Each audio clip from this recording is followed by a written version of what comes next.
Hey everybody, I'm Tara from Crooked Row, and today we are going to talk about apples.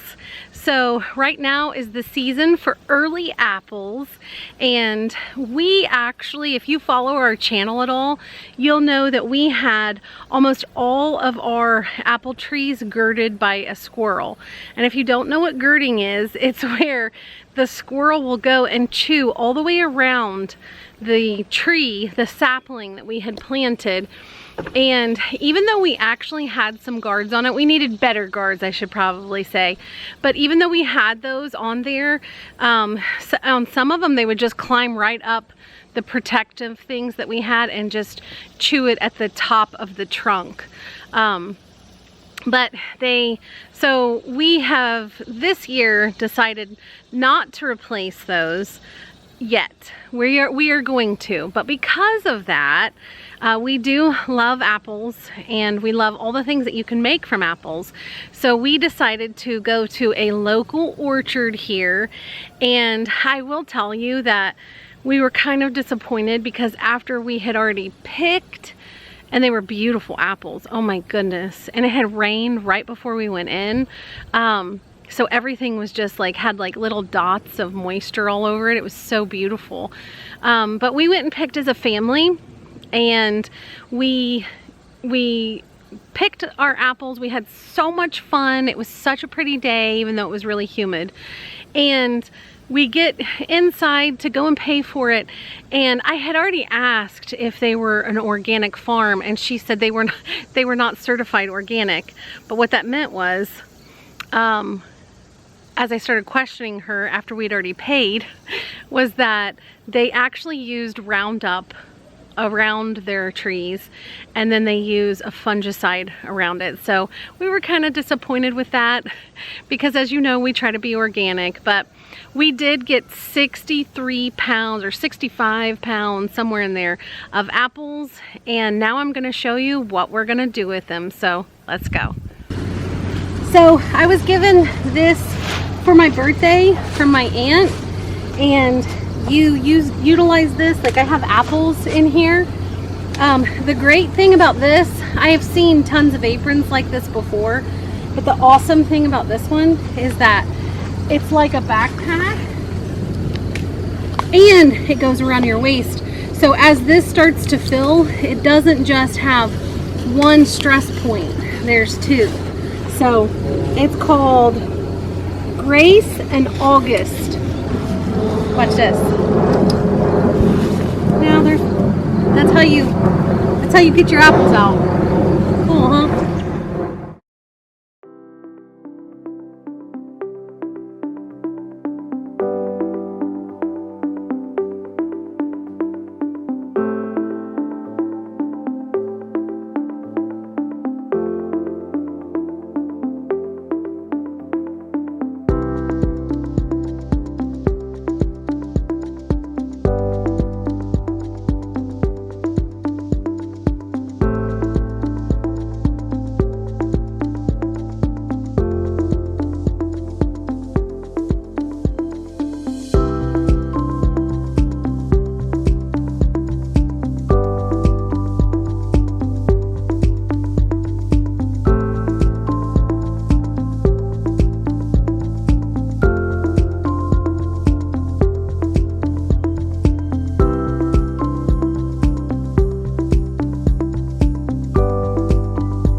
Okay, we have 36 cups of cut, peeled, sliced, and cored apples. I'm going to put in 11.5 cups of water. And while this is all happening, I have the canning jar, no, the canner warming. Okay, now I have 8.5 cups of sugar, 2.5 cups of clear gel that helps thicken it, and it won't break down over time. I have 2 tablespoons of cinnamon, about a tablespoon of ground ginger, and a teaspoon of cloves. Oh, that smells so good. It's so strong. And I'm gonna get fresh nutmeg. I like a lot of nutmeg in my apple pie stuff. Okay, that's about 2 teaspoons of nutmeg.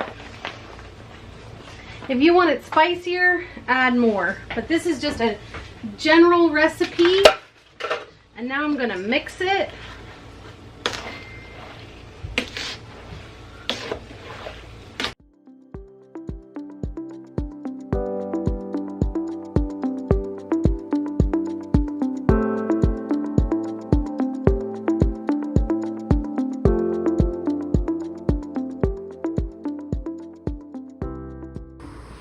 Okay, so now the water bath canner is a strong boil right now. So I'm going to use that as my cue to go ahead and put the filling into the jars. So I have my jars, I have my funnel. These are all freshly washed. This is just very old and etched. It just always looks like it's not washed. And I am going to go ahead and place this down in there.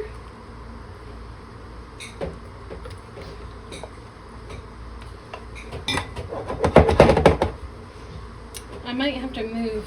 I'm going to see how that sinks in. I might have to get some out of there.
It's been 25 minutes and at a rolling boil. That's very important. You have to be patient and wait for that rolling boil to happen before you start your timer. So I have this 7 done, and I'm going to do 3 more for 10 quarts. And then we're going to start on our next project, which is applesauce. We've been boiling the apple slices, and don't throw your water away. I strain it with a spider, and I just dump it into a container.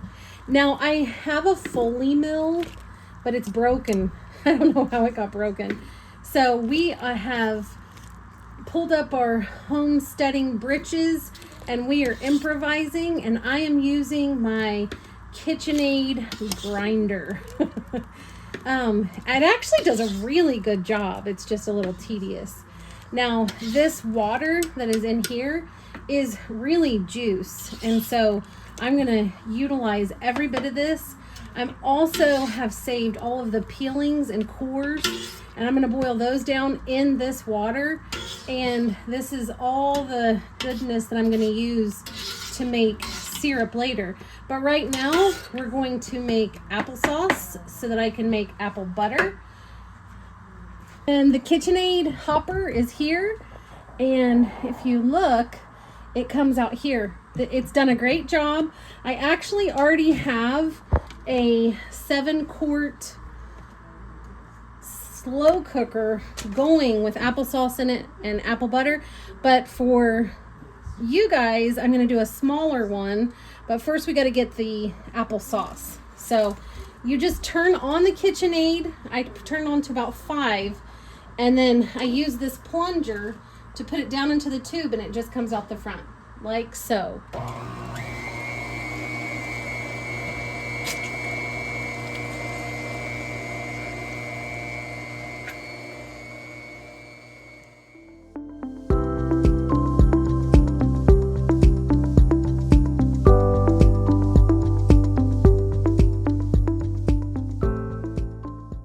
So I have actually borrowed my mom's crock pot.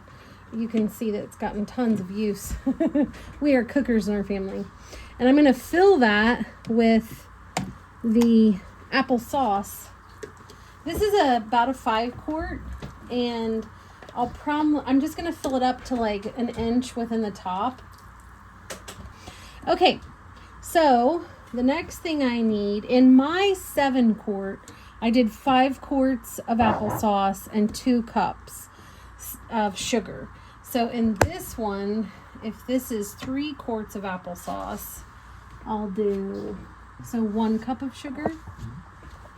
So I'm going to do, in this one, I'm going to do a teaspoon of cinnamon, 1/4 teaspoon of cloves,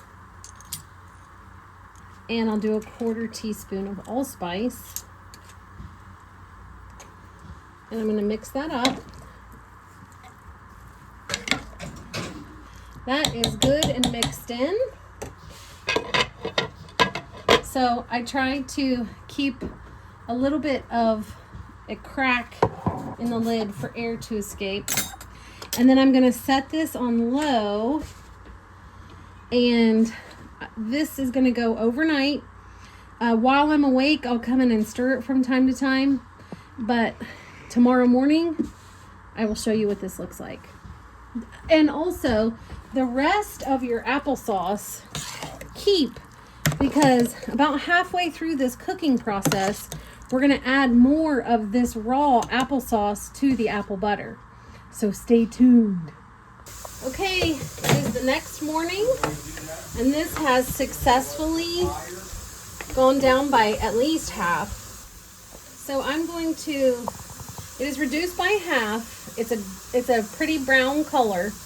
I'm going to go ahead and I'm going to add more applesauce to it.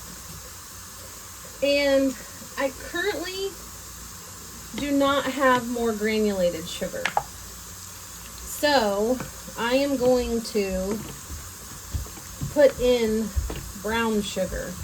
Now that is going to change the flavor. And I don't know if I'm going to be able to cook it this batch as long. What you also want to keep from with all of this is you do not want it to burn. So keep it on the lowest setting possible and keep stirring it. If you're too afraid to cook this overnight, like if you have hot spots in your slow cooker, then don't cook it overnight. Wait until you're awake and you can come and stir it frequently, or devise another way to cook it down. I'm going to add a little bit more applesauce. So I've changed my mind. I'm going to do honey instead. And I'm going to do 1 cup of honey. And if we get to the end of this and I feel like it's not sweet enough, I'll just add more. But I feel like honey actually makes it, it's a different type of sweetness than sugar. But so in the first part of this, I have just regular sugar. Some people put in stevia, like diabetics who are trying to watch their sugar levels, and that is fine too. Just sweeten it with what you have. Some people use maple syrup. I think that is a gorgeous option. I might do that in our big batch. But so I'm going to keep baking this down today baking it down while I am making my apple syrup today with my leftover cores and peels.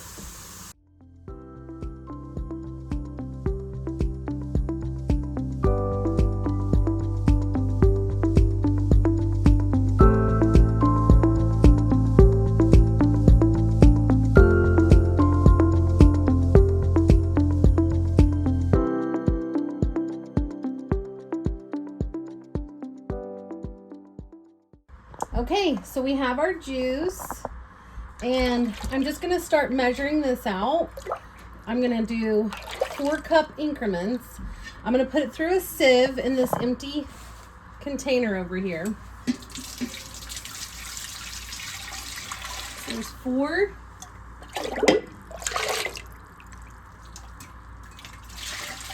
Eight.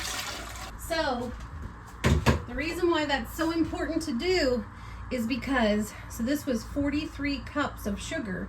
I mean, juice. You have to do half of that in sugar to turn it into syrup. So I'm going to add, let's see, 43 divided by 2 is 21 and a half. 21 and a half cups of sugar into this. I'm going to bring it to a boil. I'm going to bring it to 212 degrees. And I'm going to start stirring it, and I'll show you it. There's a certain thickness that we're looking for, but so I'm going to get to that and measuring out my 21 and a half cups of sugar.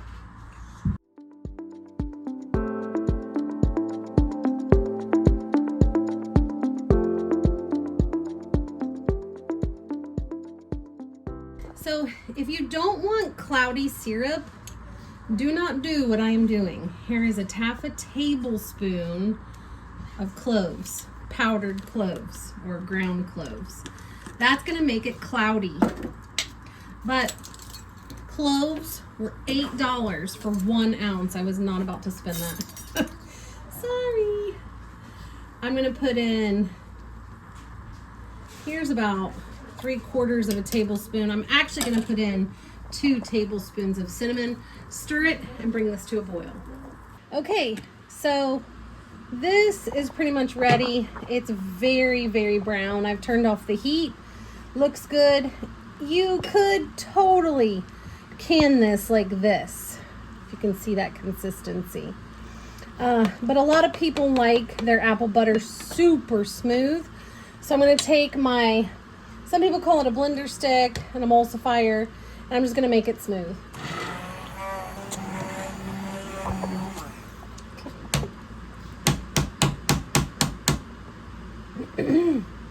That is now a beautiful, beautiful consistency. There's a little bit of texture, but it's definitely pureed. And so essentially what apple butter is a caramelized cooked puree. So now this took me 24 hours to do. The larger batch will take probably 2 days. So I'm going to get this canned and in the water bath canner. I'm going to put the lid on because mine won't come up to a rolling boil unless I do. And then I'm going to process these jars for 15 minutes before I get them out after a rolling boil.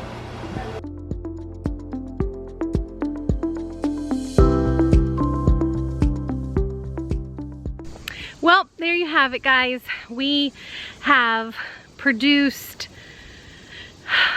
12 cans of apple pie filling. We have done 8 quarts of apple pie filling. We've done 8 quarts of that beautiful apple butter. Had to think of that for a second. And then we had, I think, 16 quarts of apple syrup. We actually have more to do, more apple syrup. I highly encourage you to do the syrups with your peelings and your cores, no matter what your fruit is. It's so nice in the middle of winter to pop that open on a snowy day and have French toast with apple syrup on it. This has been a very long experience. It did take 3 days to do our biggest batch of apple butter, but I'm so glad that you guys are coming along with us. I encourage you to go pick apples, just make sure it's organic. Don't do the mistake that we did. If you have any questions, put them in the comments below. We really appreciate all of your comments and the little community that is formed, and it encourages us to keep on going. So remember, if we can pick our apples and can them for winter, anybody can. Thanks. Bye.